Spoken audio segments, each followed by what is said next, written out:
Bienvenidos, mis queridos telepensantes. ¿De qué derecha somos nosotros? ¿De la verdadera o de la falsa? Ese es el tema que voy a abordar a propósito de que me han pedido que me haga cargo de la columna de Manfred Svensson, que es un académico a quien conozco personalmente y tengo mucha simpatía por él, su persona, obviamente. Este es un tema profesional, del que entonces, así como él toma una posición respecto del Partido Republicano, yo también puedo responderle, no como republicana, ¿sí? Eh, y no lo hago desde ahí porque la verdad es que yo soy bastante independiente. Y hacia el final de esta columna les voy a explicar algo de ese rasgo de mi carácter, pero como no me gusta la publicidad, tampoco me gusta interrumpir a lo que vamos. Nosotros aquí los telepensantes vamos a pensar, vamos al hueso. Eso no significa que hacia el final no puedan haber algunos rumbos un poco distintos para responder a algunas inquietudes que no están directamente relacionadas con el contenido de mis columnas, quizás más con una forma, con unos escenarios, ¿no? Pero a mí me gustaría entonces hablarles de una forma distinta de dividir aguas en la política, que me parece que responde a la columna de Manfred, columna que hoy martes publico en el diario El Libero, con el título de El coraje republicano. Bueno, lo primero que les quiero plantear es que lo que hace Manfred Svensson es abrir la posibilidad de un debate que siempre es enriquecedor.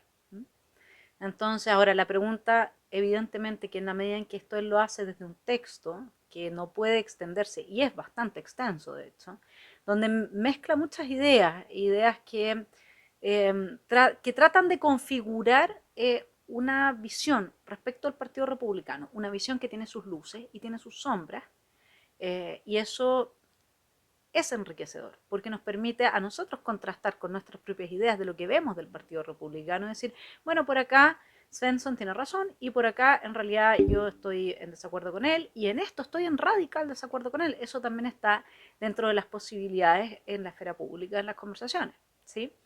Entonces, a mí esta es una columna que publicó Manfred Svensson en el Libero, creo que el día domingo, si no me equivoco. A ver, se los voy a revisar al tiro, que ahora me trato de ayudar un poco, como ya voy a trabajar con más información, entonces trato de ayudarme el 21 de marzo de 2021 con el computador también. Bueno, en esta columna vamos al hueso. Lo que él hace es avanzar dos direcciones. Una que ayuda al Partido Republicano a plantearse la diferencia que podría haber entre cierta intelectualidad de sus élites y cierta forma de praxis política que tendrían bases bastante pinochetistas, dice él. Entonces, ser pinochetista se supone que es ser antidemocrático, a pesar de que yo soy muy crítica de la figura de Pinochet, reconociéndole ciertas cosas, aspectos positivos a su gobierno, a su régimen, y soy muy crítica. Creo que, pero eso es por motivos que poca gente conoce, digamos. Eh, Así también porque, bueno, tengo mi posición. Creo que no es democrático decirle a la gente que si es pinochetista no puede tener representación en un partido o en el Congreso. Eso no es democrático. ¿Mm? Y por lo demás tampoco nos habla de una igualdad entre ciudadanos donde hay gente que aplaude a Allende, que digamos avanzó como lo vimos en la columna pasada y lo veremos en la próxima columna esta semana. Avanzó rápidamente las rutas del hambre para los chilenos. O sea, acá hay una hipocresía siempre presente en todo el mundo de la izquierda, que es que ellos matan de hambre, pero como ellos no matan directamente, a pesar de que en muchas ocasiones históricas lo han hecho, pero cuando más gente ha muerto producto del socialismo es de hambre. Entonces, como no están empuñando el fusil, ellos salen libres de polvo y paja.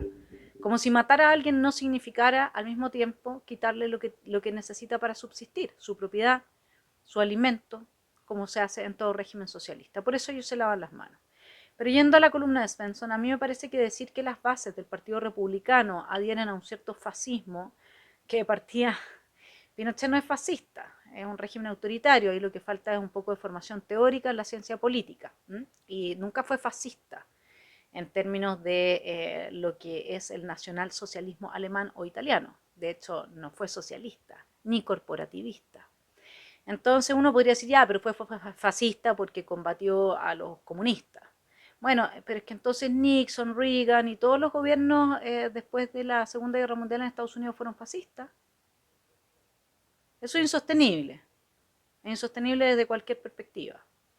Ah, es que ellos eran democráticamente elegidos. Bueno, y cuando, como lo hemos visto y lo vamos a seguir viendo en la próxima columna, que le haría bien a Manfred también revisar ese tipo de información, él no tiene por qué estar al día en todos los aspectos históricos que acompañaron el quiebre institucional del 73, aunque para hablar de eso es importante estar informado, y si quienes les tiraban maíz a los militares eran los mismos ciudadanos, si quienes invocaron la presencia de los militares en ministerios fue el mismo Allende, porque ya la situación era insostenible con los grupos de guerrilla de izquierda. Entonces, ¿de qué estamos hablando? Entonces Allende fue fascista, ¿o no? ¿O me equivoco?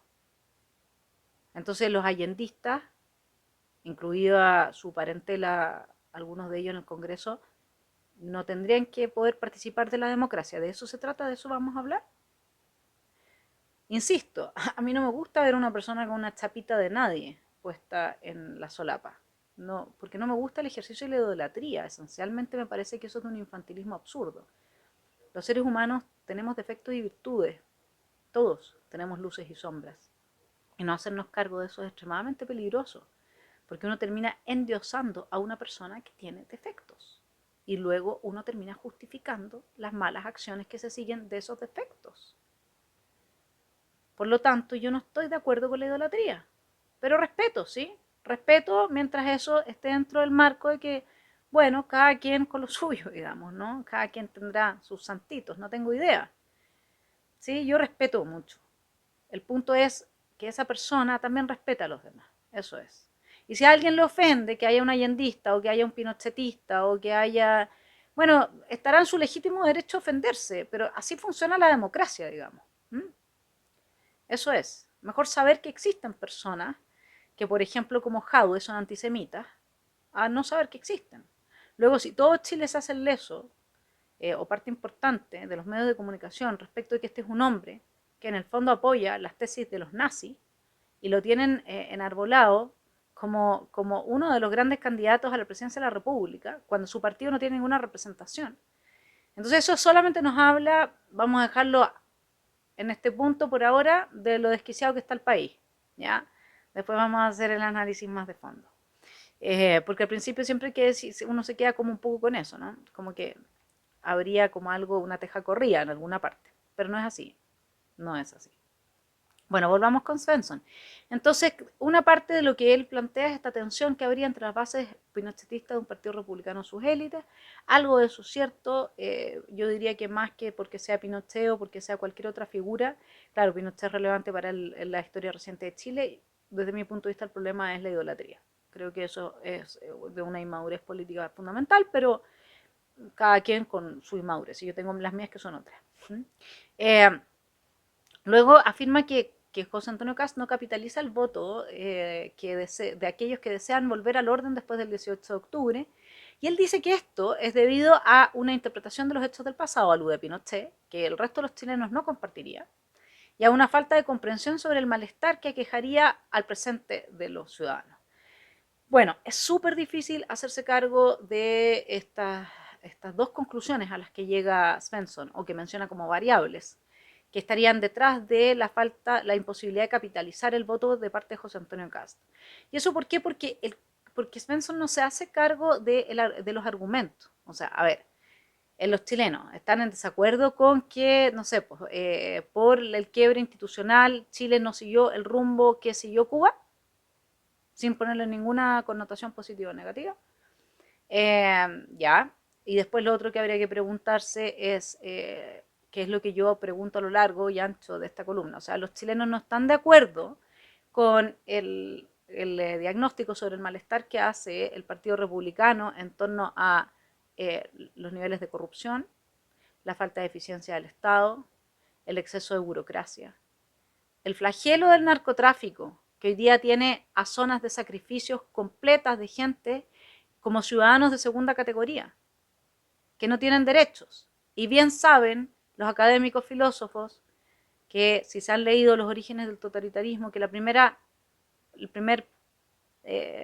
etapa para destruir a un ser humano es destruirle sus derechos civiles. No importa la gente que vive en zonas de sacrificio, no importa la gente del centro de Santiago, no importa la gente de la macrozona sur, donde según la Corma pasamos de un negocio de 20 millones de dólares en 2018 a uno de el negocio del robo de la madera, ¿no es cierto?, a uno de 68 millones de dólares este año, perdón, de 18 millones de dólares en 2018 a uno de 67,8 millones de dólares en 2020. En 2 años, ese fue el aumento de la tasa interna de retornos que tuvo el negocio del robo de la madera, que sustenta el narcoterrorismo, narcoterroristas que acaban de dispararle al camarógrafo y al periodista Iván Núñez de TVN, ¿no es cierto? Y ahora parece que los medios de prensa están dispuestos a ver que a ellos también les va a llegar. Sí, sí, le aviso a esa derecha que Svensson dice que los republicanos dicen que son cobardes, que a su casa también van a llegar, a su semáforo también van a llegar, a su jardín también van a llegar. Sí, así funciona esto. Vayan a otros países donde el narcotráfico se ha hecho dueño de todas las estructuras institucionales, como está pasando en Chile. Y entonces, y si no me creen a mí, vean las columnas de Moschetti al respecto. La última columna es bastante, él dice que es del 26 de este mes. Él dice que en 5 años los homicidios aumentaron en Chile un 46%. El año pasado, 2020, respecto a 2019, crecieron en un 35% en un año. De ahí él se pregunta, Tomás Moschetti, de los pocos valientes que quedan y no republicanos, ¿cuántos asesinatos quedarán impunes? La gran mayoría. ¿En serio es este un mal diagnóstico para interpretar el malestar de chilenos que hace mucho tiempo que no cuentan con un poder judicial capaz de asegurar lo mínimo por lo que el Estado exige ingentes impuestos a sus ciudadanos? José Antonio Kast no capitalizó el voto simplemente porque primero se victimizó a la primera línea, se les transformó en héroes, y en esto de Kramer a Kramer, porque son todos los que participaron de este juego unos payasos. Unos payasos, eso es lo que son. Ellos endiosaron a la primera línea, hablaron de los pobres niños, se olvidaron de las redes que hay con el narcotráfico, no investigaron absolutamente nada. Y luego se había hecho una campaña sistemática de caricaturización de José Antonio Kast, que había llegado al punto en que se había legitimado que a él se le pudiera sacar a patadas desde la Universidad Arturo Prat, creo que fue, y poniendo en riesgo su vida y suprimiendo su libertad de expresión. Esos son nuestros medios de prensa, esos son nuestros medios de comunicación masivos. Eso es de lo que está cansada toda la gente, que desde la última semana se ha suscrito, pero de modo realmente impresionante, a este canal por Patreon. Gracias por su apoyo. Porque ya estamos cansados de eso, ¿no? ¿Y por qué José Antonio no capitaliza el voto? Porque ha sido caricaturizado frente a todas las pequeñas minorías de víctimas de la sociedad, de las dinámicas históricas, víctimas que son impagables, es imposible hacerles justicia. Frente a toda esa gente, claro, José Antonio abraza desde el coraje republicano las instituciones republicanas, que ¿qué es lo que plantean? Igualdad ante la ley, sin importar si uno es hombre, mujeres, de una minoría sexual o es de una minoría de pueblos originarios o lo que sea, igualdad ante la ley. Ese es el espíritu republicano. Ese es el coraje republicano. Defender la república implica defender la igual ciudadanía de todos sus miembros, ¿sí? Y lo que se hizo para caricaturizar a José Antonio fue oponerlo siempre a una nueva víctima. Pero ¿qué es lo que está diciendo Svensson? Y en este punto yo tengo mi más radical diferencia con él. Él dice que el pozo de la víctima es de propiedad exclusiva, no lo dice en estos términos, esta es mi interpretación, de la izquierda, porque le niega el derecho a quienes se nos ha arrebatado el país en manos de narcotraficantes, aumentando a ese nivel la delincuencia, la violencia en las calles, que 300.000 personas perdieron su trabajo producto del estallido delictual, acompañado de una sociedad enojada y enferma, y justa y legítimamente que se manifestó en contra, no para tener una nueva constitución, que ahí Svensson adhiere a esa tesis, de que la buena interpretación sobre el malestar está asociado a el cambio en la constitución. Pero si es cosa de ver la encuesta CEP de mayo del mismo año, de 2018, solo un 3% manifestaba que era importante un cambio en la constitución. La mayor parte de la gente estaba preocupada por la delincuencia. Entonces, de verdad, son los republicanos los que estamos tan desconectados en nuestro diagnóstico sobre el malestar. ¿O son quienes han dicho que ha sido la constitución el problema, el origen de todos nuestros problemas?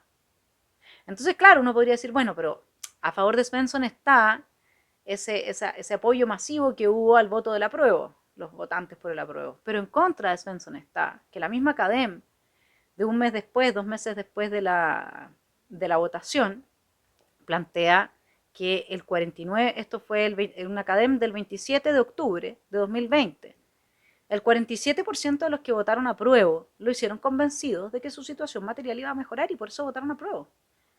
Y nosotros, y convencidos de que los constituyentes no iban a ser políticos. Bueno, eso es de mi cosecha, pero yo sé que la gran parte de la gente pensaba en eso no está medido en la encuesta.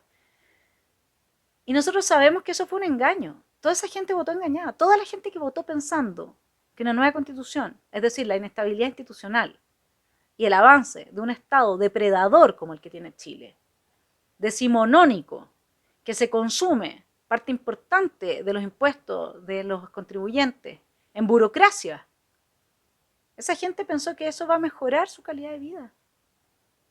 Y eso es una farsa. Entonces, eso de estar diciendo que el problema era la Constitución, no es cierto si es que uno revisa la historia anterior de todas las encuestas. A nadie le interesaba la Constitución. Tampoco es cierto si uno analiza que las prioridades de los chilenos estaban en la delincuencia, en la educación, en el sistema previsional, evidentemente. Eso, por lo tanto, no es así. Luego Svensson nos habla, mezcla en todo esto, ¿no? Algunas cosas como difíciles de conectar, me imagino que porque el artículo tiene que ser breve. Digamos, Svensson nos habla de la segunda enmienda, como él lo que nos está diciendo su tesis es que el Partido Republicano, digamos, no sería conservador, ¿no? Sino que más bien sería disruptivo. Bastante difícil sostener esa tesis invocando la segunda enmienda como que fuese una importación conservadora de los Estados Unidos. La segunda enmienda lo que hace justamente es mantener al individuo con una cierta independencia respecto del Estado al no entregar todo el monopolio de la coerción estatal al Estado y confirmar que cada ciudadano tiene derecho a la tenencia de armas. Eso en Suiza es así. Cada suizo tiene su arma. Cada suizo. Y es un arma buena. Yo no me sé mucho de armas, pero tengo un hermano que vive allá y me ha contado, digamos, ¿no? Entonces, la segunda enmienda, esta que no le concede la coerción del poder, el monopolio del poder coercitivo al Estado, es libertaria. En ningún caso es conservadora. ¿Saben qué es lo conservador del Partido Republicano? Lo conservador justamente es que el Partido Republicano tiene efectivamente algunas convicciones importantes. Convicciones que no lo transforman en una derecha verdadera versus una derecha falsa. Yo en eso estoy de acuerdo con Svensson. La derecha que hoy día no reacciona para hacer lo que hay que hacer, para cambiar el rumbo de este país, que está cada vez más capturado por el narcotráfico y el narcoterrorismo, esa derecha es de derecha, no es de izquierda, ¿ya? O sea, uno tiene que aceptar, como decía San Agustín, que en toda institución humana, en la iglesia también, San Agustín decía, hay hombres de la ciudad de los hombres y hay hombres de la ciudad de Dios. Lo de los hombres eran los hedonistas, dentro de la iglesia, dentro de la iglesia. Había gente solo buena para el carrete, ¿eh? Y que lo hemos comprobado ahora que todo sale a la luz. Como también hay gente muy espiritual. Y lo mismo pasa, decía San Agustín, entre los paganos. Hay gente extremadamente espiritual, lista para servir a Dios o a los dioses o al bien. Y gente extremadamente hedonista. Y esto es lo que pasa en la derecha. En la derecha no es que hay gente verdaderamente de derecha y gente verdaderamente de izquierda. Es que dentro de la derecha hay gente que responde únicamente a sus intereses acomodaticios, privados, personales, de mediano y corto plazo. Y otras personas que realmente están viendo que acá el país se nos está yendo como arena entre los dedos, rumbo hacia un pozo de mucho sufrimiento humano y de miseria. Y esas personas están reaccionando, estamos reaccionando, y somos muchos. Ahora lo interesante es que reaccionamos desde un coraje que importa justamente el elemento conservador clave que tiene el Partido Republicano, que es lo que lo une con un cristianismo originario. Los cristianos originarios fueron todos sacrificados, luego santificados, pero fueron todos maltratados, perseguidos, etc. Para ellos el sufrimiento terreno no era una excusa para no hacer el bien. Y desde esta perspectiva, el Partido Republicano tiene un elemento conservador indudable, y el más importante de todos, que lo une al cristianismo más profundo, que es que sean sus bases más o menos pinochetistas o libertarias, porque también habemos libertarios que no vamos por ese rumbo, sean sus élites más o menos conservadoras, cercanas a la iglesia o lejanas a la misma, que yo conozco de ambos sectores, el punto que nos une es que el sufrimiento aquí y ahora, con independencia incluso si existe un cielo, no justifica que no hagamos el bien. Eso es lo conservador del partido y de los miembros del Partido Republicano, que cohesiona a todos a pesar de nuestras grandes diferencias. Y yo no hablo, como les dije, específicamente como una republicana porque soy independiente por el momento, pero estoy apoyándolo, justamente porque creo que ahí hay gente de mucho valor. Y luego hagamos una nueva distinción entonces, que se salte, ¿no es cierto?, esta mala distinción desde mi punto de vista, y que comparto con Svensson, una mala distinción entre la derecha verdadera, los verdaderos y los falsos. No. Oigan, si acá todos tenemos un lado claro, un oscuro, sombras, luces. Y la derecha tiene su gente muy sombría. Y son de derecha. Ahora, lo que pasa es que son de derecha, ¿por qué? Y eso sería bueno preguntárselo. Digamos por qué no son de la misma, del mismo canasto más micro que la otra derecha. Es porque ellos atienden a sus intereses.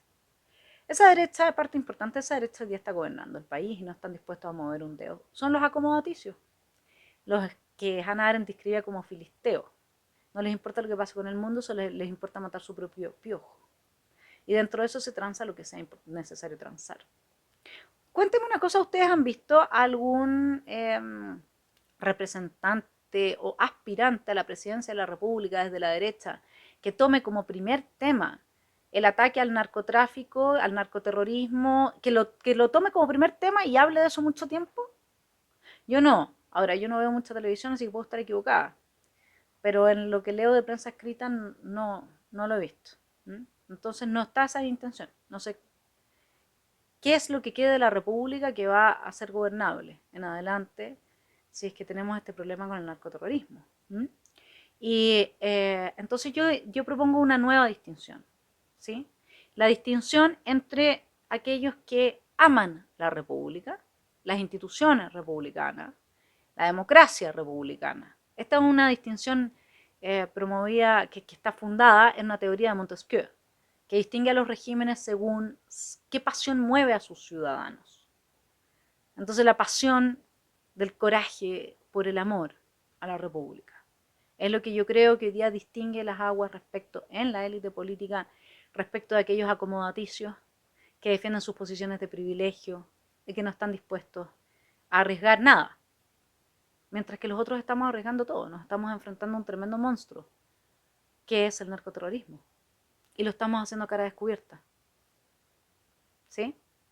Y fíjense que todos los sectores de la antigua concertación que se han manifestado en contra de la violencia, que han dicho abiertamente que esto no nos está conduciendo a buen camino, que han pedido desde dentro del Partido Socialista, como Maximiliano Pacheco o Oscar Landerreche, que por favor terminen con las redes con el narcotráfico. Todos ellos son de los que aman su república, de los que tienen el coraje.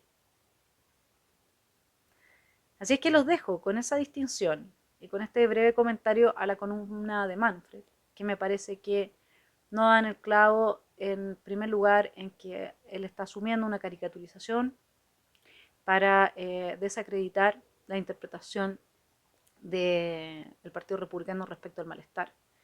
No se está haciendo cargo de que efectivamente previo a que se lanzara el discurso de la Constitución, todos los chilenos estaban muy, muy molestos con la forma de actuar de tribunales, con el nivel de delincuencia. No está mirando las encuestas anteriores. Tampoco está mirando que hacia comienzos de 1970 Chile era el país que gastaba más dinero per cápita respecto a su PIB en políticas sociales y teníamos un 40% de la gente sumida en la pobreza. Y teníamos los peores índices de bienestar, índices como de mortalidad infantil o educación. Entonces cuando él dice, no, es que la gente está molesta por el modelo, por favor, si los abuelos eran parte de 40, del 50% de este país eran parte de ese 40% de gente sumida en la pobreza. O sea, ¿hasta dónde la manipulación? Por otra parte, tampoco está diciendo que el Partido Conservador no es conservador cuando son los únicos que están poniendo la cara y tienen el coraje hoy día, definitivamente salir a defender la República. ¿Qué más conservador puede haber que eso? Conservar la República que nos están quitando. Y lo peor, para terminar, lo peor de la columna para mí es dejar en exclusiva propiedad de víctimas del pozo de las víctimas a la izquierda y no reconocer que en aquellos que fueron a defender sus municipalidades en el sur y que también los caricaturizaron como fascistas que entran a la autotutela, que en aquellos que perdieron sus trabajos, su fuente de trabajo, su trabajo de toda una vida, producto del estallido, que aquellos que fueron humillados en las calles, aquellos que hoy día viven en zonas de sacrificio, todas esas personas no pueden ser vistas como víctimas, no pueden sentirse mal con la situación. No pueden querer recuperar Chile. En ese punto yo realmente estoy muy en desacuerdo con Manfred. Y asimismo estoy muy de acuerdo con él en que la derecha tiene gente con luces y sombras, gente con virtudes y defectos, y hoy día se divide en dos aguas, igual que la centroizquierda. Los acomodaticios, que ahí están, peleando por mantener su terruño, donde lo pasan bien, ganan buena plata, y no quieren exponerse absolutamente nada, y la gente con el coraje de defender la República. Entonces esta es una nueva división del mapa político. Bueno, punto aparte, quiero hacerme cargo de todos aquellos que con mucho cariño me llaman a ordenar mi biblioteca. Les voy a contar una cosa para dejarlos pensando. Un día yo caminaba con mis hijos, soy de una familia bastante ordenada y disciplinada, y caminaba con mis hijos de noche mirando el cielo. Y les digo, ¿qué creen ustedes que haría su abuelo con ese cielo? Les digo, si pudiera. Y la respuesta era obvia. Ordenaría las estrellas más gordas con las más gordas, las más luminosas con las más luminosas, y todo estaría ordenado. Bueno, yo no lo ordeno por razones muy profundas, y me encanta que se den cuenta, que a alguien le moleste, y que otra persona también me diga, oye, qué fantástico, se nota que es una biblioteca trabajada.